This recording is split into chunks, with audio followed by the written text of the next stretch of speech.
Hello everybody, hope you're doing good and staying safe ever you are. It's me and welcome back to my channel. By the title of this video, you guys already know that I went on a solo trip to Tanzania. I'm in Tanzania already, alhamdulillah. But it was an eventful and very eventful trip. I tried to pick or capture some clips here and there, but it was a very hectic trip. I have never ever I have been to Tanzania several times. It is one of my hometown. Like, my dad is from here, so basically I've been here quite a few times with my older sister, and as in I've had a lot of people going with me, and I've never been being my own responsibility. You get what I'm saying? So basically it all began, well, we had planned the trip for quite a while. At first we were supposed to go with my younger sister Hadija, but she finished grade 9. She is one of those grade 10 senior high schoolers, inshallah. So at first we thought that the school was going to begin on February or March. So we had like quite a long time for her to enjoy the December. And then January is when we planned for her to come back. But then sad news, we got the news that school began on January 12th for them. And yeah, she did well, alhamdulillah, she passed. We're having trouble to find a school for her because the school she was called to, she doesn't want it. So yeah, it's quite a lot happening. But yeah, I wish her all the best, inshallah. So basically, my traveling day started on Tuesday. Today is when the first. Oh, today is 1st of January. Yesterday was the 31st, and the day before was 30th. So I began my journey on the 30th.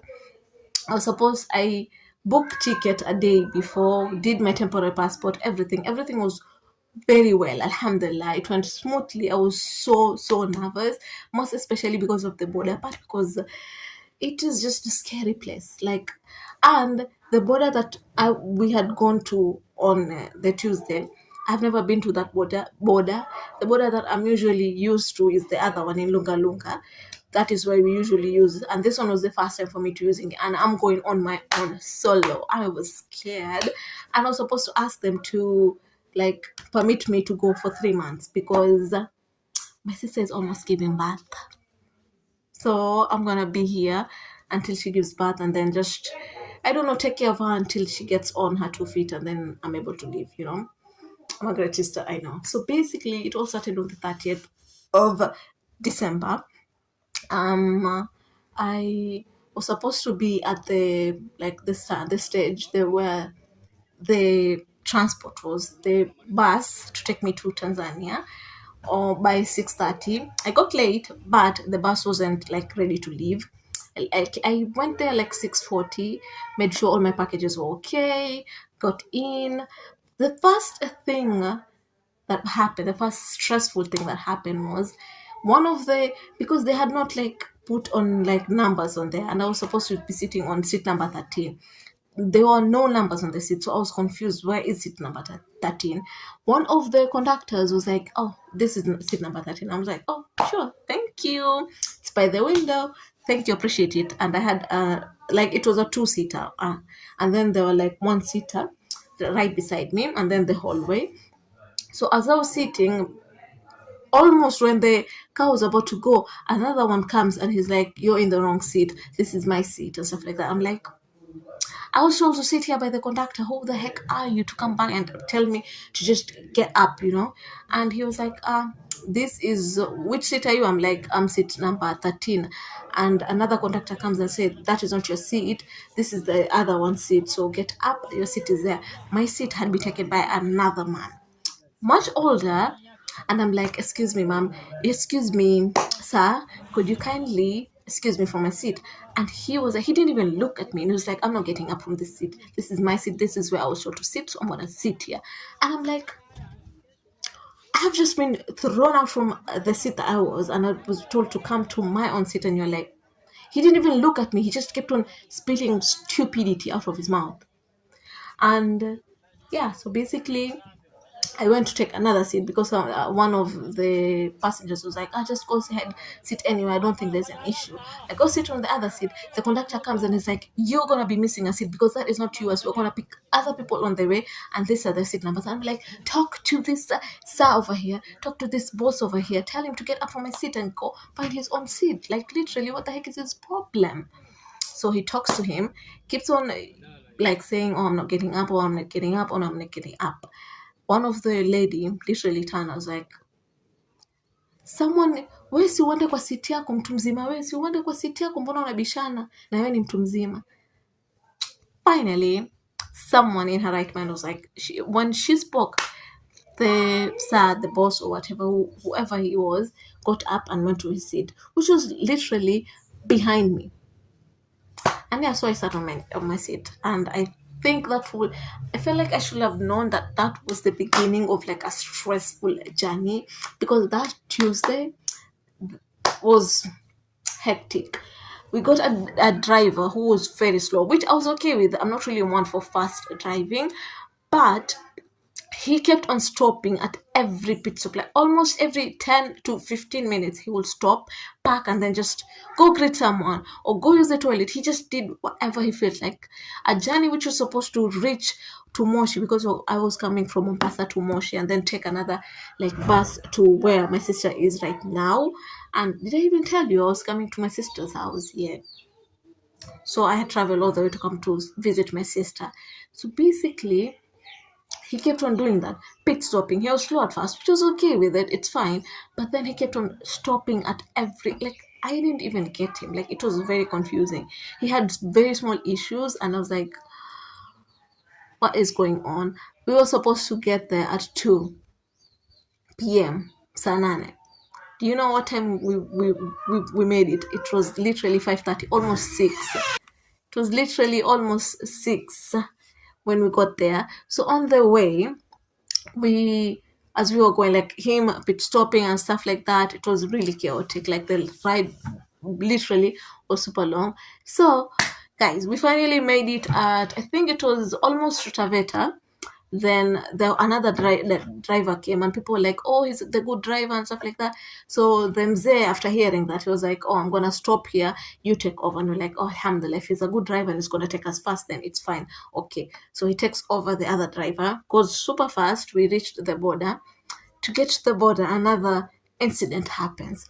All the while from Mombasa to the border, we had an old man passenger. So he was sitting like on the second row on the third row after the driver.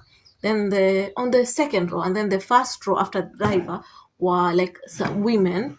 I was funny, I was speaking for were on the second row were some women whom I thought all this while that I was like on the bus was like, oh, they were connected, they were family, because they kept on talking, telling each other stories, laughing, stuff like that. So I was like, oh, maybe they're family, eating together, they're buying each other stuff. And I was like, oh, they're family. Get to the border, the papers have been taken. The old man cannot go to the main office because he was too old and he was using a cane. So he asked the conductor to do it for him, which was okay. If you have your own documents, stuff like that, it's fine. I think they accepted. Only for him to go, and then the person who was anapigele muhuri notices and is like, "This, are you sure this is the old man?" The conductor was like, "Yes." On the date, the year of his birth, because on the temporary passport you have the year of your birth. Yes. It was 1977. The year of the birth on the temporary passport was 1977. So that was the first thing that shook the one who was wongering the muhuri. He was like, 1977, and you're saying he's too old. This 1977 does not match to whatever this is going on. And he was like, let's go, take me to him. He goes, find that the man was literally super old. So begins asking questions, where's your ID, where's your yellow card fever, where's your so many stuff. He literally had nothing. He had no ID, no phone, he had nothing, literally, just the temporary passport. Wonder where he got it.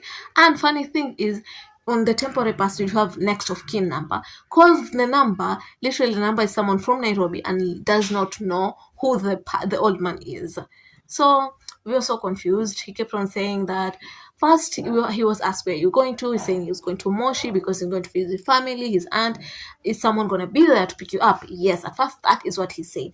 And then all of a sudden he was like, no, no one from there knows that I'm going. I'm just going by myself. I decided to go to surprise them. Everyone's like, yeah, no, you're not going to Tanzania. There is no way you're going to be let to go to Tanzania. So what we had to do is, because he was old, so if it had been another person, we would have literally left them there and then to find their own means, because it was their own mistake. But because he was old and we think he had an issue, I think he was suffering from Alzheimer's or something like that. I don't really know, I'm not exactly sure. But for example, I've seen that from someone. So I was like, yeah, I've done caregiving to an older woman, and that those are some of the things that she will do. Like she will literally go out and be like, get a tuk-tuk and just go to a place that was marked in her head. So what we had to do was go back to Taveta, find him a car, a Nekana. We didn't get a bus, we got a Nekana, which was super awful because he had problems with his leg. And you know how matatus, Nekana, just like matatus, are super squeezed. So that was really a sad thing, but we had to let him go. The good thing is he had his own money, like that he had planned it all, like he was prepared. So he got in the Nekana and then we said bye to him. He was literally tearing up, like he really really really wanted to go to Moshi, but there's no way he was going to be accepted. Like literally, if we had done like plan for him to get in, then what would have happened? Where would the conductor or the driver would have, like, where was he going to be dropped? Because he literally had no idea where he was going to. So yay, we had to go back and then come back to the border again. But the good thing is that we had already been like to show Mihuri, all of us. So it was just him. So we took care of him, came back, and then we had to drive to Moshi, not me. The bus had to be driven to Moshi, but this time we had a good driver.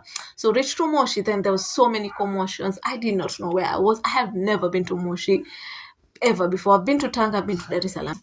Moshi, this was my first time coming to Moshi, so I literally had no clue. The good thing is my sister was in communication with the driver, so he's like, I'm going to leave you to some place safe, or you're going to get a car or a bus to take you to where my sister is. So get there. The first thing is he stopped by a place where you're not supposed to stop.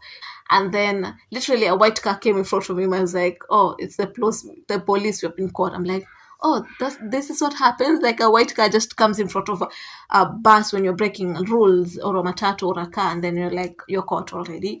So there was some negotiating, some talking, some asking for forgiveness, some apologies being talked to, and then we are finally let go. So we had to go round because the stage I was supposed to alight, but I had my own packages from the rooftop, so we were not able to get them from there. So we had to go around, come back again, because the oh my god, I don't even know how to explain it. The one who was supposed to be picking me up to take me to another bus wasn't getting the talk. Like he did not understand where we were, so we had to go all around and then had to go back to where he was, and then he dropped me. So I was left in safe hands, alhamdulillah. But I did miss the bus. The bus was supposed to leave at 6, and yeah, so I missed it. With all the running around, all of that stuff, we missed the bus that was supposed to go to my sister. The good thing is I had family at Moshi, so it was a good thing. Refreshed up, ate, prayed, alhamdulillah, slept over there very nicely. Got up at 4:50 to go to the stage at by 5. I was supposed to be there by 5:40 because we are leaving by 6. And to tell you, I was so glad I wasn't late, because that bus yesterday travel was tiring because sitting all day, but it was super fast and super, alhamdulillah, super reliable. Because the moment we went there, I checked my packages, all of them were there. Okay, got in by 6, we were off. And whenever we did a stop, like if someone was getting out, then you have only 5 minutes. Like if you decide to buy something in that 5 minutes and you're not able to get it, your money is gonna be either your money is gonna be lost, or for the person selling, then her or his like item for sale is just gone. Like you won't get money for it because the bus was like literally 5 minutes, off. And then when you are getting like to a stage where you can get down, use the toilet and just eat, then 10 minutes. Mind you, not just eat, just go buy something, come and eat it like on the bus, because that was it. Like, but yesterday, alhamdulillah, it was very refreshing, like ride. And I did get some clips for like some little bit of action, so I'll just be putting it out while I'm talking. Just, I don't know how I'm gonna do it, but you're just gonna see. When I was trying to, like, as I told you, I missed, like, what is it called, the bus from Moshi to where my sister is. And there was this lady. I was really tired, like literally I've been up and down, up, like, as in the bus was a total like hazard, like it was had a lot of issues, so many mistakes were happening. And then I reached there, and my sister, the good thing, had spoken to someone working in that office where I was booking the bus. And he came in with me, and I was like, oh, talk to her, book her a ticket. I'm coming. And he went out to talk on the phone. So, and then she booked me a ticket. And then after that, she was like, okay, give me my money. And I'm like, how much is that? And I'm like, oh, okay. But, and then I called my sister because she said she will be taking care of it. And she said she had already given the money to the young man who had left me there. And I'm like, I didn't know that he worked there, or they were knowing each other with my sister. So I'm like, oh my God, what has just happened? I told her, and she was like, I don't really care what you're saying. And she was being rude. And I'm like, and then when the guy comes in, because she tried to call the guy, and Safina, usifanye hivyo. She tried calling the guy, and the guy was like, the number was busy. So I was like, oh my God, what the heck is going on? And then she was being all rude, or give me my money and stuff like that. I've already booked your ticket, so give me my money right now. And I'm like, the money has already been given to that guy, so let's wait. Have subra, be patient. Listen, lady, please. It's my first time. Alhamdulillah, it's my first time here, so please be patient with me. I was literally confused about everything. Comes in the guy, and she begins laughing. I'm like, I thought you were just annoyed and angry and stuff like that, but what is going on? Turns out they were walking to the, like, literally he walked in that office. So why was she, or I wasn't, anyways. So yay, that was my solo traveling. It was very hectic. Will I do it again? I'm really scared. But if it so happens that I do have to actually just travel by myself, then I'm okay with it. I'll try to survive, but I'm not really want to enjoy solo traveling. Like, I just don't like it. Like, I'm not want to enjoy that. So hopefully, inshallah, it doesn't happen. But I think it will, because I have to go back to Kenya someday, inshallah. So yeah, basically, hope you guys enjoyed coming to Tanzania with me. You're gonna be getting Tanzania vlogs, inshallah. I am currently filming a first day in Tanzania vlog, which a lot of content is going your way. Like, so much happened today. My first day, my real first day in Tanzania, and which technically is my third day, because I've been here since Tuesday. So it has been like, this is my third day, but this is my first official day being in Tanzania, which has been quite memorable. Like, it has been super fun. I've met my niece, whom I haven't seen for almost 4 years. You don't finish. Like, they left like in 2021, I think. Up until now is when I'm seeing her. And then I have my other niece who was born, like, I've never seen her, so I came to see her, and it's just been fun. We've been friendly, we've been nice, and we've just had lovely moments, which you're gonna see on my first day in Tanzania vlog, inshallah, which will be next after this, inshallah. So make sure to subscribe, turn on your post notifications so that you get notified every single time I upload, inshallah. And yeah, basically, that was it. Thank you so much for watching. I hope you guys enjoyed this vlog. I don't think I'm missing anything, but I'm gonna try to put like little bit of clips here and there. And yeah, oh, about the food. Okay, so I didn't really eat that much, because from Mombasa to Moshi, did I buy anything on the way? No, I didn't buy anything on the way. I had only, yeah, I bought water. That was the only thing I bought, like 1.5 liter water. That was the only. I didn't even finish it. So it was because I was scared of getting out. You never know with these buses. So I wasn't really sure about the toilet issues and stuff like that. So I didn't want to drink a lot of water. But yeah, basically it was a fun trip, alhamdulillah. Yesterday was a fun trip, but on Tuesday really stressed me. Yeah, basically that was it for this video. That was a little bit of rant. That was little bit of introducing you to the Tanzania vlogs, because I'm going to be here for quite a while, inshallah. So hopefully I get content. I already spoken to my sister, because I do want to do a video with her, And I think I do need to do videos with my two nieces, because inshallah I've been doing a lot with my Mombasa, my Kenyan nieces. This time is for my Tanzania nieces to have their own chances to appear on my channel. Ngojeni. They're here making noises. So basically, if you hear noises, it's them. Like, so yeah, basically that was it. Thank you so much for watching. I hope you guys enjoyed. If you did, please make sure to like, comment, share, and subscribe. And yeah, basically that was it. Thank you so much for watching, and I'll see you beautiful people in my next video. Till next time, bye. Bye guys.